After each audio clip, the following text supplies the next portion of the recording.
name is Sheridan Ruth, and I am here to welcome you home.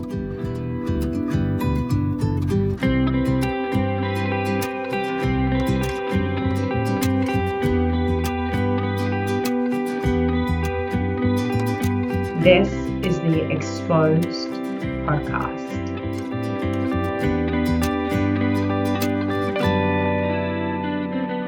Where we reveal the body-based ways to ease anxiety, heal trauma, and create an empowered connection with love and money using nervous system regulation and a healthy dose of self-compassion.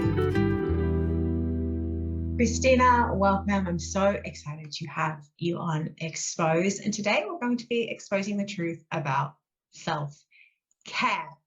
So you and I were obviously talking before we started recording, and we actually had to stop ourselves because we kind of both got so excited about this and sharing what we're going to share today. And we've both decided that we're going to be lovingly direct to all of our listeners. So get ready, guys, because we are not going to sugarcoat things. We're going to be really, really lovingly direct, a little bit of maybe like tough love kind of energy today. Let's start at the start. Christina, Hi. What has your journey been with self-care? Like, tell me about where you have come from. What did you understand about self-care? Where are you now with that? How has it all evolved? And what are your current thoughts today about self-care?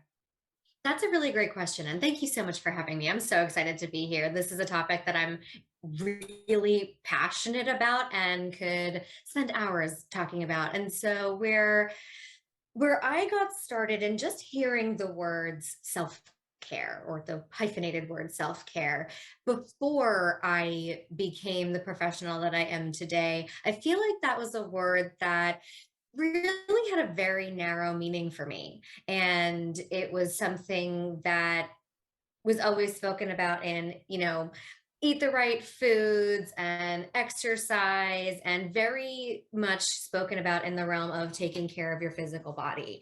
But even with that, in a very specific way, the things that I think that we all know to be true, 8 hours of sleep and eat your vegetables and things like that. And once I really started to dive into my own mental health journey, I am a trauma survivor. I am a survivor of sexual assault. And once I experienced something like that, eat your vegetables didn't mean anything to me anymore.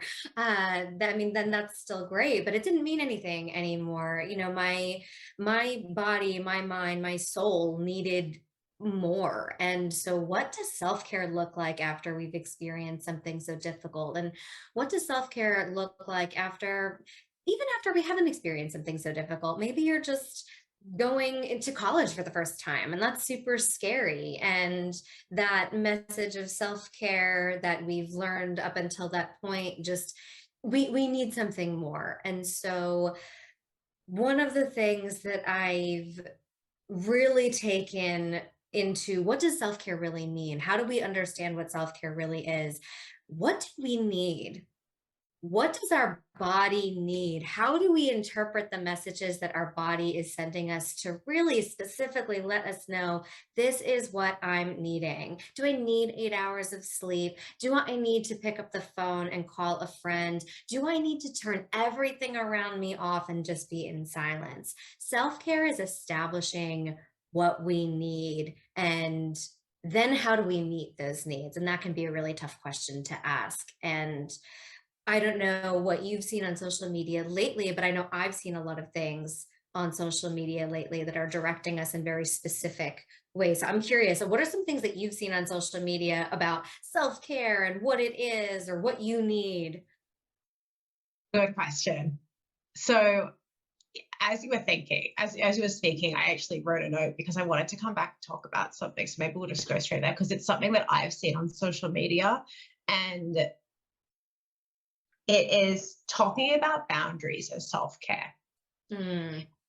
Because I think that a lot of the time, the messages that we get around boundaries can be almost like we're seeing boundaries as walls. And it's kind of like, I need to care for and it's hard to feel the energy of something off an Instagram post because there are different ways to interpret this.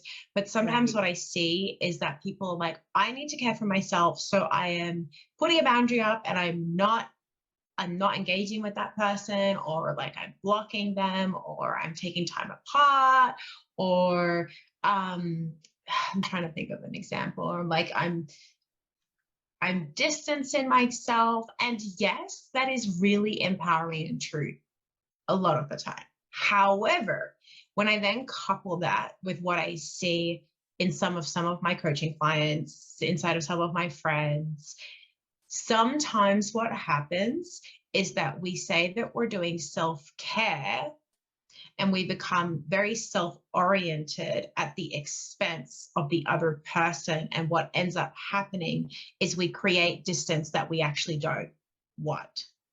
So like, for example, um, there was somebody there was somebody who made a story on Instagram like maybe 5 days ago or something, and she was talking about how like her family was having this like, I don't know, it was like a Christmas thing or whatever, like a party or something, and that her self-care was to not go, but that was making everyone feel really uncomfortable. And she was like standing, she was like, my self-care is that I'm not going, like really really strong in that. And it's so important, and don't get me wrong, it is so important. But you could feel that loneliness inside of her and that longing for connection.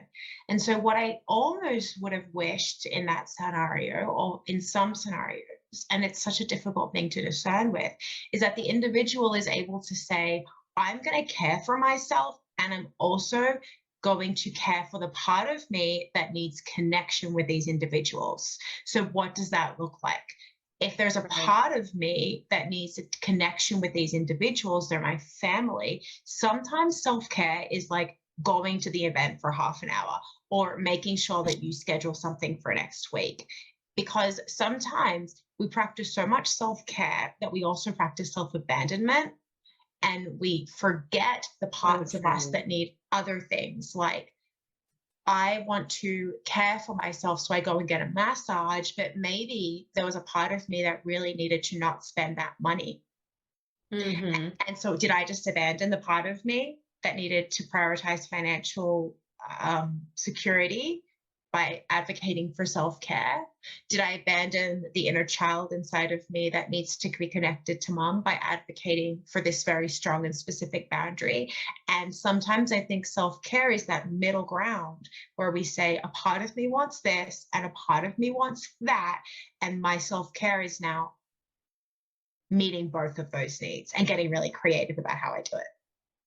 Yes, I think one of the most important things that you just articulated, and something that I do with every client that walks through my door or walks through my Zoom door, because telehealth is so prevalent now and it's so amazing. But everyone who walks through my door, as a clinician and as a therapist, one of the things that I let every single person know is that I'm incredibly intentional when I use language. If there are words that I am using, I am choosing them so mindfully and so carefully. And so I want to encourage every single person that comes through my door to do the same. And so if we're going to be talking about self-care, if we're going to be talking about needs, we're also talking about boundaries. And how do we intentionally and mindfully know what those words mean? What does self-care mean? What does boundaries mean? And I think you said it really beautifully when you said most people look at boundaries like these walls that we put up. And sometimes they are. Sometimes those boundaries are thick cement, concrete, walls that, banks would use to build The their moat and structures. like Right. like the arches at the top and like Right, the moat with the alligators, all of that, because no, this is so unbelievably non-negotiable, you will not penetrate. And sometimes boundaries do need flexibility, and there's more fluidity to them. And I think that a lot of what's out there now, and I am going to come back to social media, because as a beautiful of a tool as I believe social media to be, I also think that something that you said is very true, that so many things can very easily be misinterpreted or interpreted, and I'm going to use the word manipulated and twisted in a way that, this is a podcast, so my air quotes, you can't see them, but works for somebody in a way that really winds up being quite hurtful to themselves and to others. And I think that part of the problem is this idea of black and white thinking, this all or nothing thinking. It's either, the wall is either there or the wall is not there. I either have a relationship with my family where I'm going and participating in this Christmas party fully and wholeheartedly, or I'm not going at all. And I'm going to put up this front that's a, I don't care, I'm taking care of me attitude.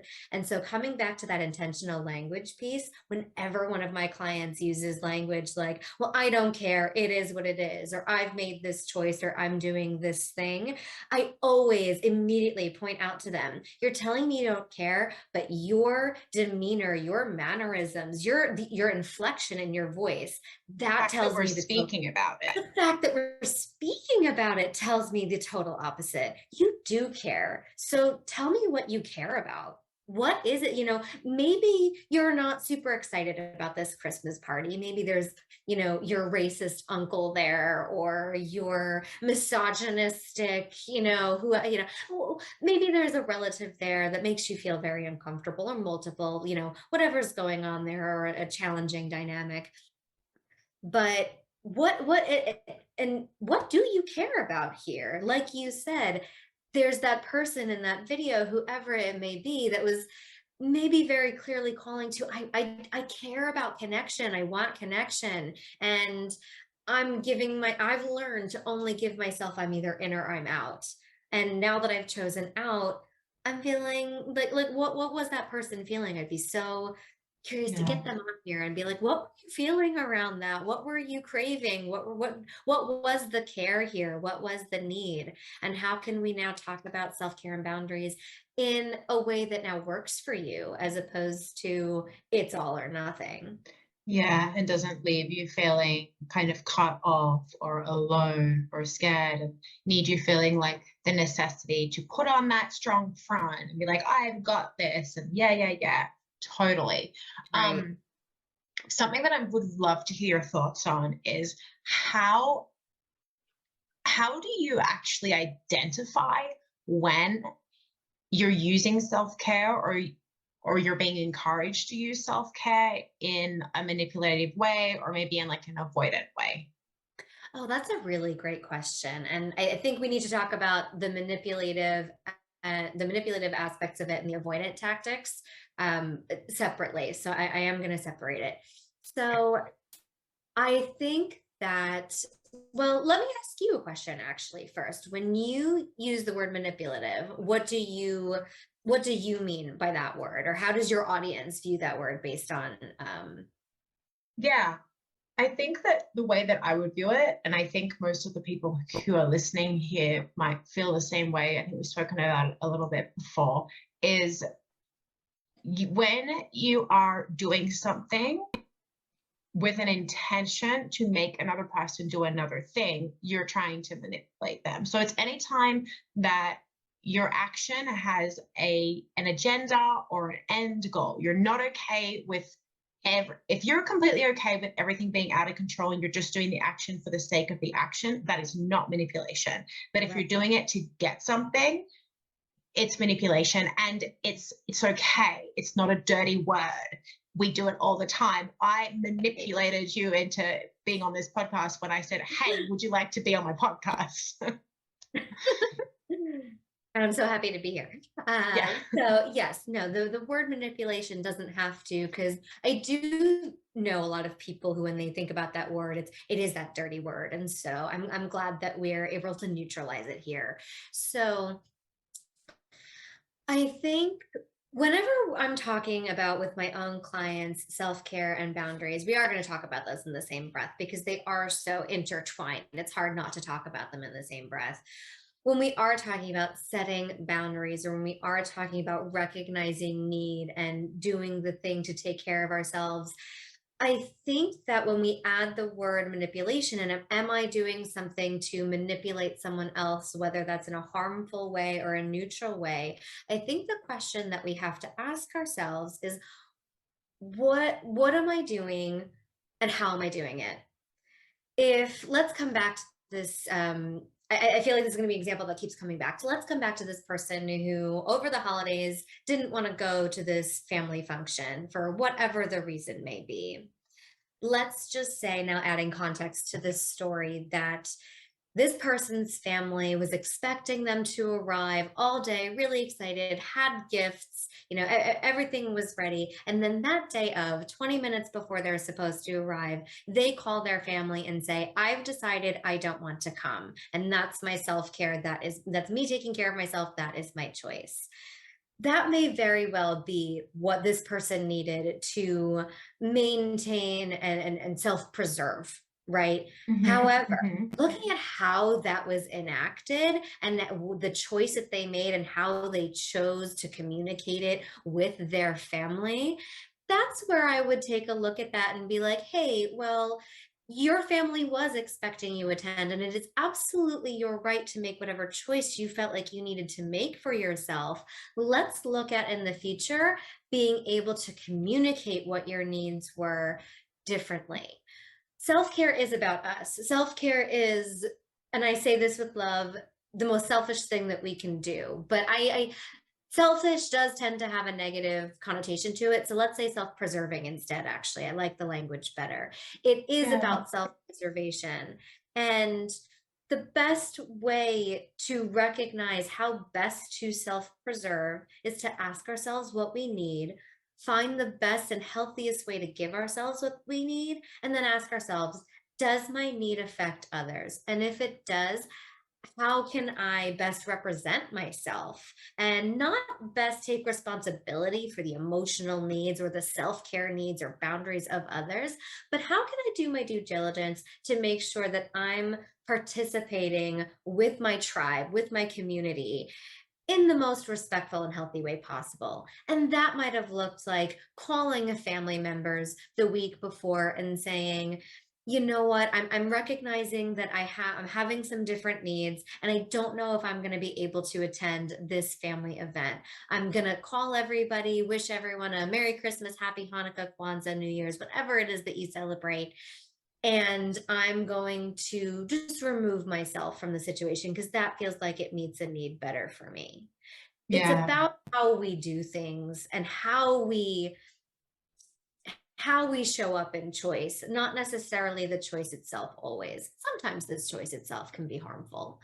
And that's a totally different conversation. But I think that for most of us who don't want to cause harm, who, we're human beings, we will hurt people, we will manipulate people. But for most of us who are just trying to be and just trying the healthiest and the best way that we can fit into this world and make things work for ourselves while things are difficult, it's about how we make our choices and not necessarily those choices themselves, if that makes sense. I think you articulated that so well, and it's such a great example because we can take that example and we can apply it to what's happening to you and your date, you and your partner, you and your sister, you and your coworker, you and the guy who sells you cheese down at the corner, right? Like, and I think it comes back to, and this is a belief that I've been really playing with and integrating, because it is an integration and it depends on each thing, is that I thrive when the people around me are okay, and the people around me thrive when I am okay. So I thrive when they're self-preserving and they can have needs and I can respect their boundaries, but I also thrive and they thrive when I am self-preserving and we have boundaries and we have needs. Because it comes back, and I think for me, this was important. When I did my yoga teacher training, we learned about the practice of ahimsa, which is to not harm other people, to not engage in actions that are harming to other people. And as a recovering people pleaser, somebody who's experienced a lot of trauma and is an Enneagram 2, I am really good at self-abandonment for the sake of another person's comfort and caretaking. So for me, it was like, okay, how can I honor that I want the other person to be well, but I also want to honor me being well. And what that is understanding, okay, how can we work creatively together to be like, okay, how can I support you in getting your needs met, but not actually take control over you getting them met? Kind of like do the least amount of harm as I can, and then let you Right. go and just trust that you've got yourself, you've got your practices, you've got your tools. If you don't, that's okay. It's still not my responsibility. And then prioritize me. And I say prioritize myself because that's been really key for me. And I also want to recognize that sometimes the key is to actually also like prioritize the other person and look at how you're not perceiving, or you're not seeing, or you're not supporting the other person that you love, because that Right. requires a lot of humility. And sometimes that self-care is saying, oh, I did something that hurt the other person, I didn't mean to, and I'm going to make it better, and I'm going to respect myself while I make it better, and I'm going to act with dignity, and I'm going to act with care while I make it better.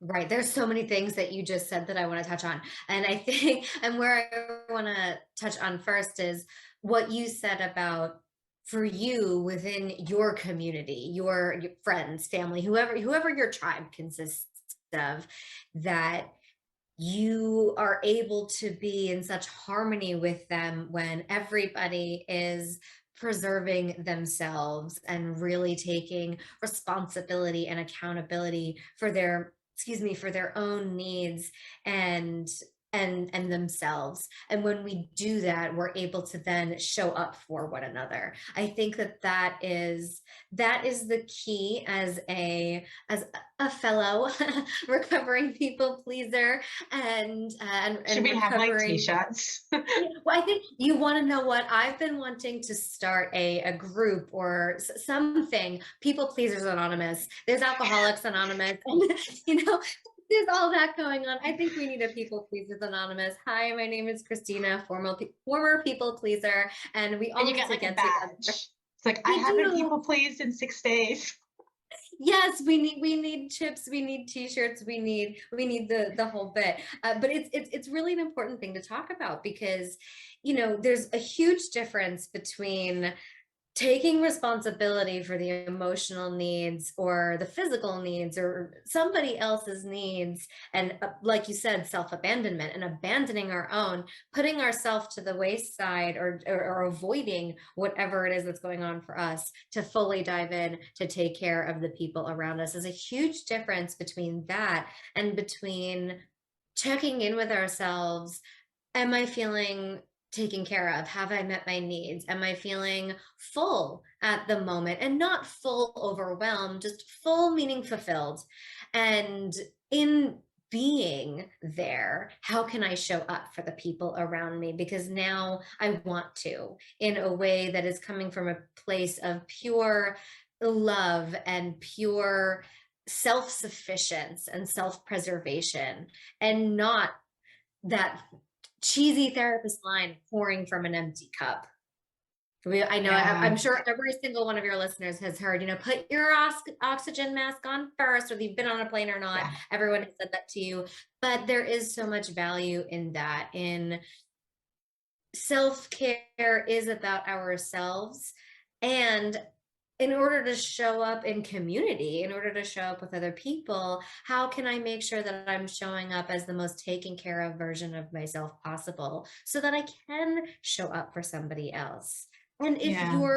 if you have a deeper need, or if you don't have the bandwidth to show up for a friend, a partner, a family member in support of them, being able to say, I don't have the capacity to meet you right now. I love you. I support you. I need my own space at this current moment. And when I'm able to show up for you, I absolutely will. And then giving that person the opportunity, because if you show up for somebody, or you try to, and you abandon yourself in order to be able to do that, you're not showing up as your best self for that person. So they're feeling empty and drained. You're already empty and drained. And how is that helpful to you? How is that helpful to them? It's Yeah. not. It ends up just becoming this sometimes trauma bond Yeah. and emptiness. Yeah. And oh God, you say so many good things.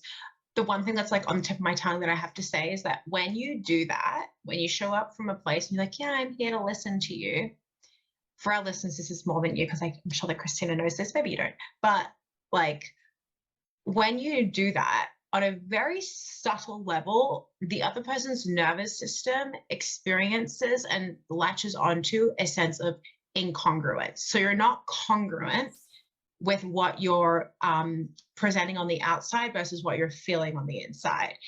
Incongruence on a nervous system level gives us the impression of lack of safety, and it brings to the surface all of our most wounded parts in both the other person and yourself, right? So if you think about, to explain incongruence, and we go into detail into this in my course, it doesn't have a name right now, but it will by the time the end of, but this maybe it will have a name by the time I publish this, where we talk about nervous system and relating. Is that like, if you think about, if there's a mom that's like absolutely distraught, crying, a mess, anxious, and the baby starts crying, and the mom turns around to the baby and puts this fake smile and says, it's okay. The baby isn't silly. The baby knows that it's not okay. And what sometimes happens is the baby gets more distressed, because now the baby's like, well, something's not wrong, and this person is kind of like lying to me. And so when we Yes. show up from an empty cup and we pretend that we're not, it plants little seeds of doubt and incongruence and lack of safety inside of our relationships. We can be doing everything perfectly and be like, well, why did we start arguing? Well, because the other person felt that you weren't a safe space, because you were incongruent.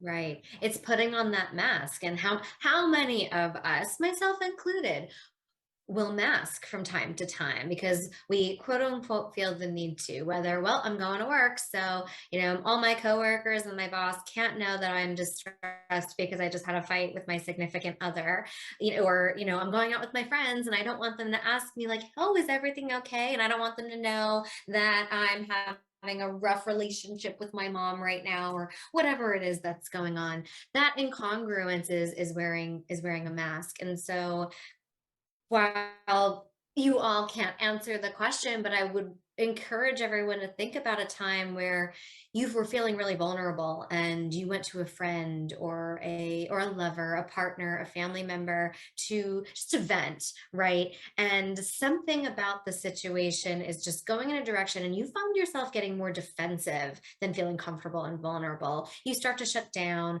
you start to get defensive, you start to, you know what, never mind, it's not worth talking about anymore. And you start to really shy away from meeting your need, which is being vulnerable and feeling safe in doing so. Chances are that's exactly what you were just talking about, that nervous system response where they're not telling you, I can't be here for you. They're telling you that they can, but your body knows otherwise. And you don't know why all of a sudden you're getting defensive, or you're tripping over your words, or you feel like you can't get it out, or your gut is telling you like, this isn't working, this isn't meeting that need. But your body knows, whether you're recognizing that or not, your body knows. That's exactly what you were just talking about. That's that nervous system response. That is exactly it. And it makes me think about how the more we can model to our friends and our family, I actually don't have capacity for this right now. I would love to talk to you about this on Thursday when I can give it my full attention, or whatever your version of that might be. And Right. the more that we model to them, the more that we forgive ourselves and love ourselves for saying, no, I can't, not right now. Because sometimes we feel bad. We feel like we're a bad person. We feel like we're failing at whatever Right. that thing is. I'm supposed to be able to do this. I'm a mom. I'm a friend. I'm a bad friend. I'm a partner. Whatever it is. The more that we practice self-care and self-compassion to allow ourselves to model to the other person, I love you, and I can't give you the attention and the care that this needs right now. I'm not in the right mindset. I'd love to talk to you about it after yoga or on Thursday or when I'm ready. It doesn't need to necessarily be a specific time. the more that we can do that, the easier it becomes to come to our friends, our family members, our loved ones and say, hey, do you have capacity to listen to me right now? And if they say no, be like, okay, that's fine. I love you. I'll speak to you soon. And go and use tool number 62 from your toolbox. Tool number 62. No, I'm so glad that you just said that, because that's exactly where mine was going too, that the within the same breath of modeling those things for our loved ones so that we can create and be with our community the way that works best for us, we also have to be mindful of expectations and setting and not setting ourselves up for anytime I talk about boundaries with a client or self-care with a client, I always talk about expectations. I know we're like bringing in a lot of different components here, but it's also important talking about expectations. And the best way to go through life, period, free therapy right here. The best way to go through life is with no expectations. And the reason that I say that isn't in a cynical way, expect the worst and you'll never be disappointed. It's not about that type of cynicism. It's more about moving through life with people in a way that is just realistic. And when we set expectations around boundaries, like if we set the expectation of, I'm going to tell my mom that if she brings up this topic that I've asked her not to bring up before, I'm going to tell her, Mom, I don't have this space for this. And I'm going to ask for you not to talk about this with me anymore. And mom brings it up again. And mom does that thing that we've asked her not to do several times over. If every time we set the boundary, we expect that she's going to listen, every time she disrespects the boundary, whether it's intentional or not, we're all human beings. I'm not shaming anyone's mom. Whether, she respects it or not, every time we're setting ourselves up for disappointment. And then what do we do? Do we go into that narrative of, well, I'm a bad person for setting this boundary? Do we go into that narrative of, how can I change my boundary to meet mom's need? Do we go, how do I people please? How do I self-abandon? How do I, instead of self-preserve, how do I self-abandon?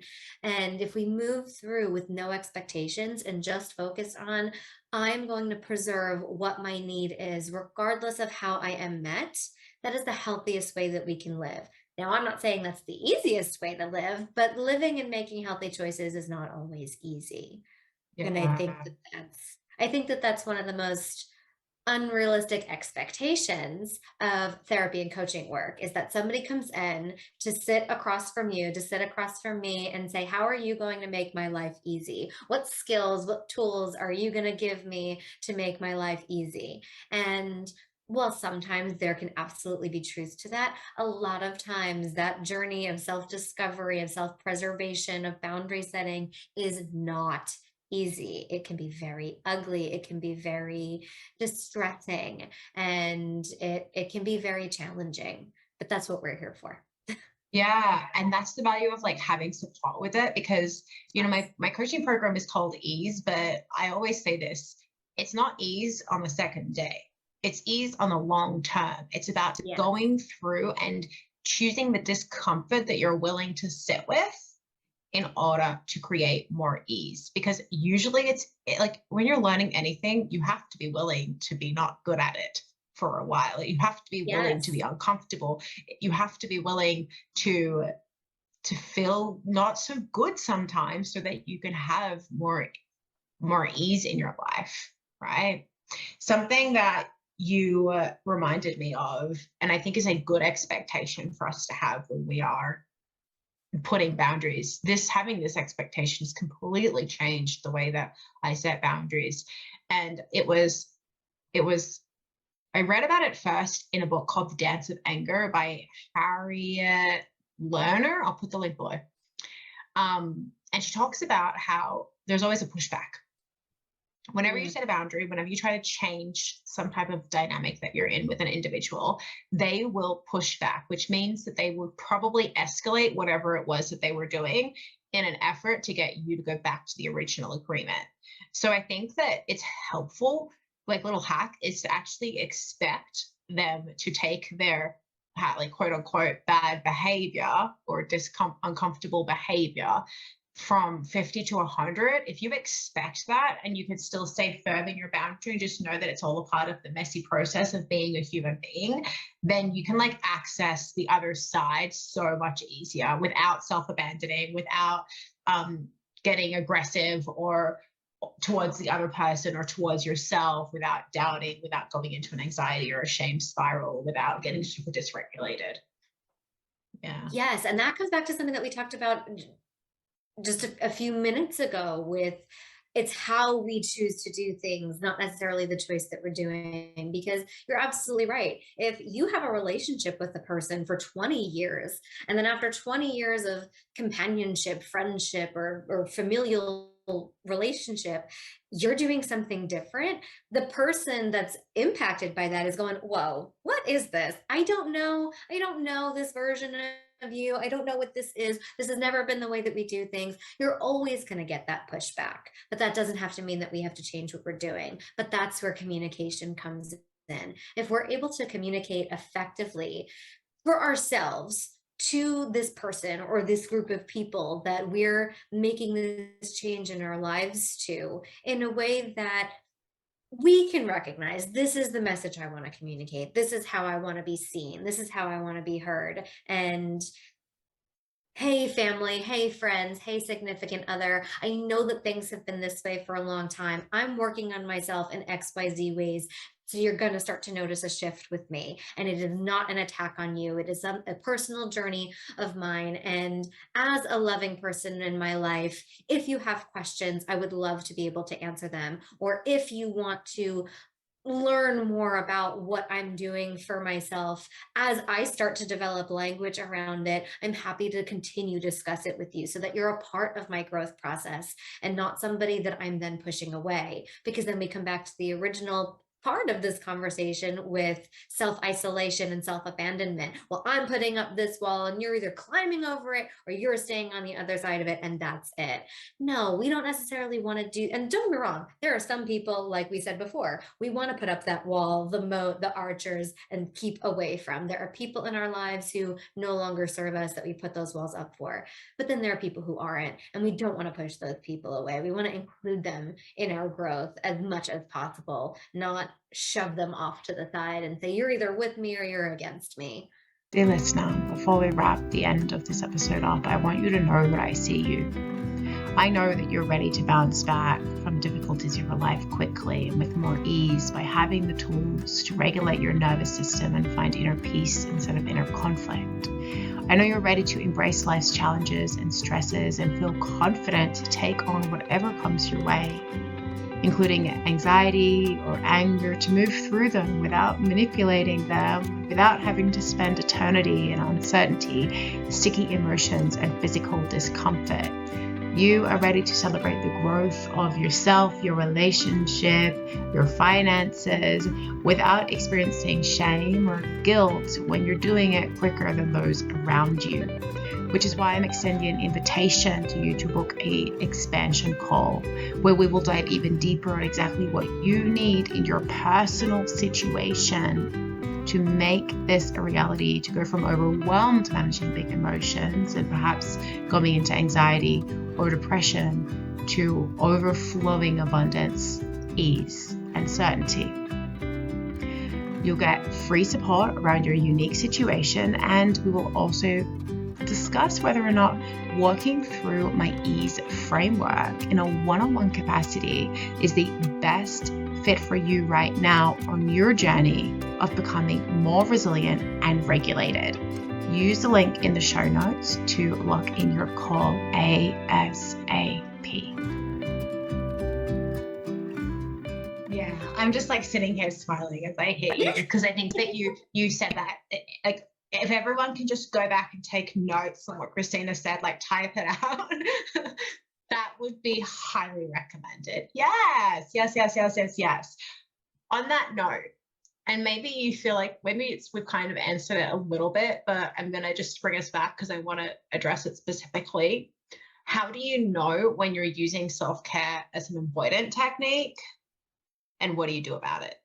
Yeah, that's a great question. I don't even know if we covered it. Maybe we did somewhere. Maybe some of your listeners who are taking notes can remind us in the Yes, comments. yes.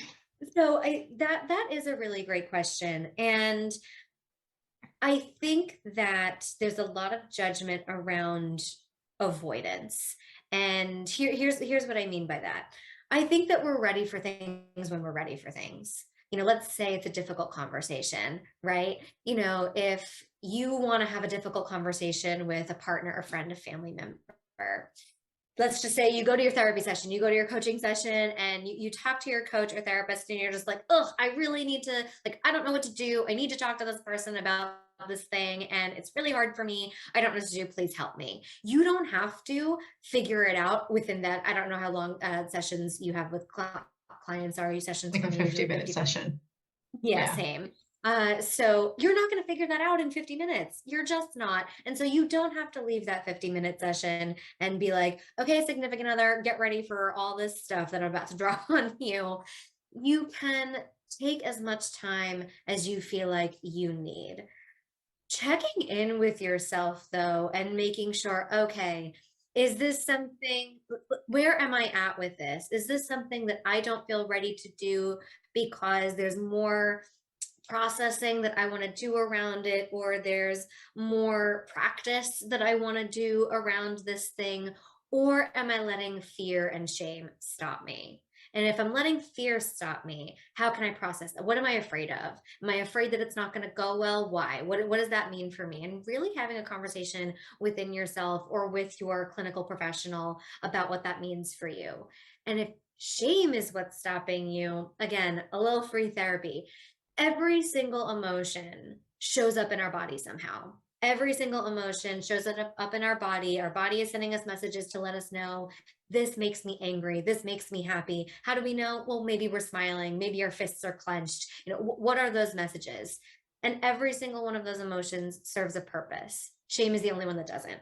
Shame is the only emotion that serves absolutely no purpose whatsoever. And if you are letting shame stop you from doing the thing that you want to do, from taking care of yourself and meeting that need in the way that deep down your body is telling you, this is it, this is the thing, this is the thing that we need, this is the thing that we want, this is the thing that we need to do for ourselves. If you are letting shame stop you, throw that in the garbage immediately. I have clients write the word shame, give symbol, give movement to shame, whether it's a painting, whether it's an item in their home, whether it's just, like I said, the word on a piece of paper, or some form of dance move or body pose. And how do we move through it, break it down, and break over that barrier? Shame shouldn't be stopping us from doing anything. It is the only thing that has absolutely no value other than to make us feel like garbage about ourselves.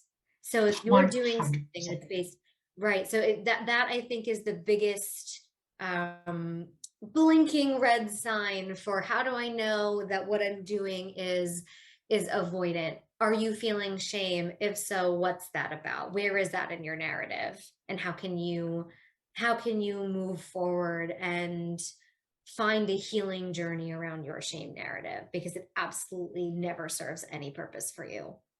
Yeah. And this is where it becomes so incredibly important, like the manual to life, important that we understand the language of our body and our nervous system. We need to understand when we're feeling avoidance that is healthy, like, no, I don't need to deal with this right now, it's not in my best interest, versus resistance that's like fear or shame, that's like, there's something on the other side of this that is really good for me, but I can't figure out what this is, versus anxiety of like going in between all of the different options all at once, versus excitement because you're excited about what's on the other side and what is coming to you, versus sadness because you're grieving something.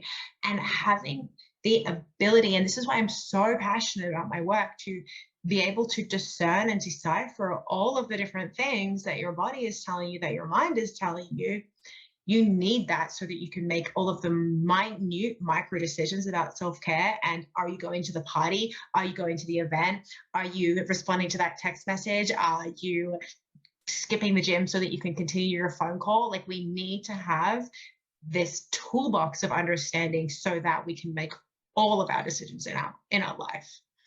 Yes, and what I'm about to say is probably a whole nother probably a whole nother episode's worth of conversation. But one of the things that I notice in a lot of the people that I work with is coming back to that is fear of stopping me from doing this thing that I know I need to do or want to do. Is what is the fear? Is the fear of failure or is the fear of success? And the reason that I ask that is because we're talking about, familiarity and comfortability, coming back to when we Mm-hmm. set a new boundary, we're breaking what feels familiar and what feels comfortable. And even though people say they don't want to feel pain, they don't want to feel, the things that don't feel good, we tend to stick with what feels familiar, even if it is painful. And so that's why asking the question, hey, are you afraid of, if you set this boundary, if you do this thing to take care of yourself, if you change the nature of this relationship, are you afraid what's going to happen if that quote unquote fails? Or are you afraid of what that's going to look like if you succeed in getting everything you want? And a good example of that is, let's just say somebody is in a romantic relationship that lots of things need to change, whether it's a harmful relationship or just a relationship that might not be compatible, or maybe you are compatible, but there's just a lot going on within the dynamic that you want to see shift. So many people that I know that I work with are afraid of setting new boundaries and are afraid of taking care of themselves in a new way because they're worried that if they succeed in doing that, that they'll lose the relationship. So are you afraid of success because you're afraid of what's going to happen? And well, if I'm successful in taking care of me, if I'm successful in setting boundaries that work for me and me living in a way that fits, that feels good, am I going to lose these people? Am I going to lose this partner? Is this family member going to stop talking to me? And how scary would it be if I'm successful here? And that's Yeah. a whole conversation. Yeah, totally. And I think something to add on to that, and I'm just thinking about like all of my relationship anxiety clients who have come in, they're like, I'm really scared that I'm just staying in this relationship because I'm scared of being single. There's Right. also the question to ask, okay, number one, is this fear of failure? Is this fear of success? And then whose is it? Is it yours?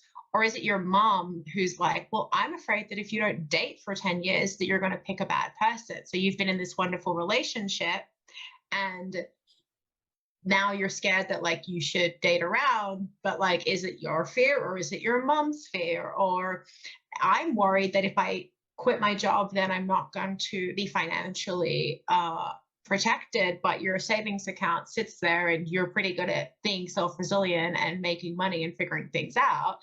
But what you're actually feeling is your grandmother's fear of, well, what if there's not enough money because she hasn't figured out, she doesn't, it's different. It's not like the 1950s anymore and she's worried. Or like, is it fear of failure? Is it fear of success? And whose is it? Is it yours? Is it coming from society? Is it coming from your ancestors? Is it coming from some trauma from the past that is stuck in your body that is not related at all to the present? Like, we have to discern these things because otherwise it feels bad. Oh my God. Everyone, welcome to your like 10th therapy To session be right very, here. very clear, it feels bad. We end up overthinking. Yes. Yeah. I mean, I can Yes. say it for 10 minutes, but at the end of the day, you feel uncomfortable. Yeah. Yes. I mean, coming the word self-care, where we started this whole conversation, the first half of that word is self. And I think for a lot of people, it can be really scary to really discover our sense of self. And like you said, how much of this narrative that I'm going into doesn't really belong to me? How much of it belongs to one of my parents? How much of it belongs to the people around me, ancestors, grandparents? how much of this is me and how much of this is not me? And then the existential question of all existential questions, who am I? Who what is Where do my I sense fit of in? self? Where do I fit in? Who is this? Who is this body? And that's the work right there. Who is And this? so we will leave you with that beautiful existential question for you to just like chew on and figure out. Let us know when you have the answer. We look forward to it. Yes, Um, absolutely. Christina, you have a really awesome PDF that you wanted to share with our listeners. Can you tell us a bit about it? Yes, I do. So I'm going to be sharing a PDF with all of you that gives you, like I said, I'm very intentional and mindful with language. And so the first part of the PDF is just going to be a little definitions of what is self-care, what is boundaries, how can I distinguish between the different types of self-care and the different types of boundaries. And spoiler alert, there are 8 different types of boundaries, 8 different categories for boundaries that we have separated. And then below that, just some questions to kind of get you started into reflecting on what these things mean for you and how you can go about setting boundaries and taking care of your needs in a way that fits for you, in a way that feels healthy for you, not in a way that's avoidant, not in a way that's manipulative, just in a way that represents your truth. Yeah, I really encourage you all to go and download that because we just gave you a lot of ideas and things to contemplate around self-care and around getting your needs met. And, you know, we're really wonderful and smart people. However, we are external to you. We are not you. So our invitation is for you to take our ideas, take our invitations, and contemplate them yourself and then integrate it and find your own understanding of your needs, of the dance of your relationships, of the dance of your self-care, your self-preservation, and really play with that. Yeah, Yes, absolutely. beautiful. Absolutely. Thank you so much for Thank chatting, Christina. I feel like you. there's still so much to talk about, so we might have to have you on again in a couple of months. I would love that. Thank you so much for having me. This was amazing. Thank you, thank you, thank you. A big and special thanks to Upturned for composing this magical piece of music and to GS Studios for mixing it. To find Upturned's other tracks or ask for your own special custom piece of music, go say hello using their contact details in the show notes.